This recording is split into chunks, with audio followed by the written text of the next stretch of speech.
8 10 माण्हू 15 हुया उहे अॼु बि मौजूदु आहिनि उन्हनि खां पंहिंजी ज़ुबानी पुछी सघनि था त बाबा वाक़ई इहा ॻाल्हि आहे उहे माण्हू हिननि खे छॾे छो विया उहे माण्हू उन तुमनदार काउंसिल खां ॿाहिरि छो निकिता त उहे पंहिंजी ज़ुबानी ॿुधाए सघनि था उहो इन कूड़े FIR कटण ते या असांजा नाला फैमिली जा ॾियण ते तंहिंजे करे उहे माण्हू हिननि खे छॾे विया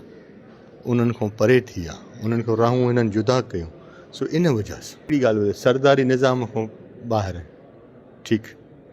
पोइ सरदार असांजो मोहम्मद मियां सुमरो साहिब वटि 24 कलाक गॾु घुमंदा था उतनि छाजे लाइ नादिर खोड़ो असांजो मक्सी साहिबु शदात खोड़ खां निकिरंदो आहे त अचे ॿिए कंहिं वटि मेहड़ में ब्रेक न ॾींदो आहे हिननि जे घर अचे ब्रेक ॾींदा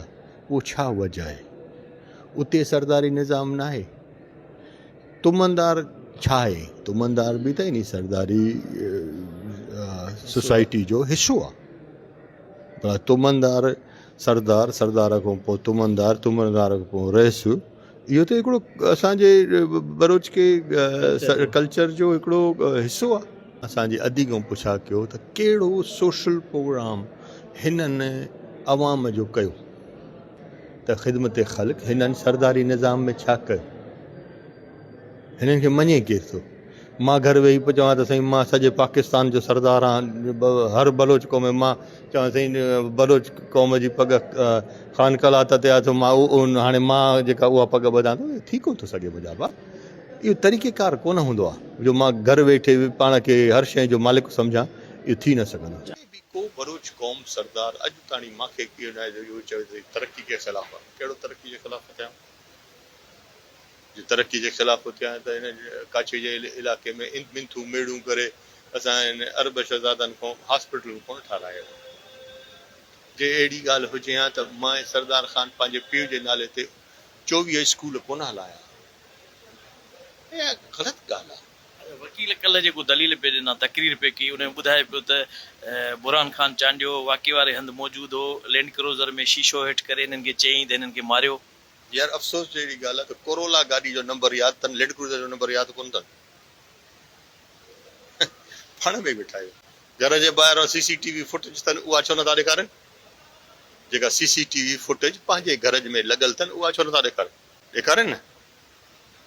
उहो कूड़ सचो कूड़ो ज़ाहिर थी पवंदो बुरहान हुन मुंहिंजी जाइ ते बुरहान पियो उहे फुटेज रिसीव कंदड़ हेलीपैड ते चीफ मिनिस्टर सिंध खे हिन महिल IG सिंध आहे मौजूदु असांजो IG सिंध जो फोटो अथसि जेको गॾु इहो तंहिं महिल DIG लाड़काणो हो उन सां गॾु वेठो ॿी ॻाल्हि खे मां कहिड़ी फुटेज तव्हांखे ॾेखारियां तव्हांजे लाइ चवनि था त जेको अब्दुल करीम SHO उन मैसेज आहिनि त साईं बाबा साईं मां हाणे SHO मुक़ररु थी वियो आहे फरीदाबाद हुननि जी सहूलियतकारी लाइ रखियऊं ऐं ॿियो चवनि था त मुर्तज़ा चांडियो तव्हांखे कालूं कयूं त पुलिस खे चइजो त साईं घरनि में न गिड़े ऐं जहिड़ो थी वियो आहे मुख़्तियार सां उन बचाव कयो असांजो इन में ॾोहो थी पियो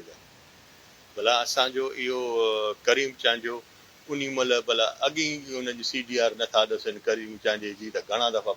मुख़्तियार पियो ॻाल्हाएसि भला करीम चांडियो जो पोस्ट थियो आहे त ॾोह थियो आहे भला पोस्ट थियणु ॾोह त कोन्हे केरु सिफ़ारिश नथो करे कंहिं माण्हू जी सॼे सिंध में पाकिस्तान में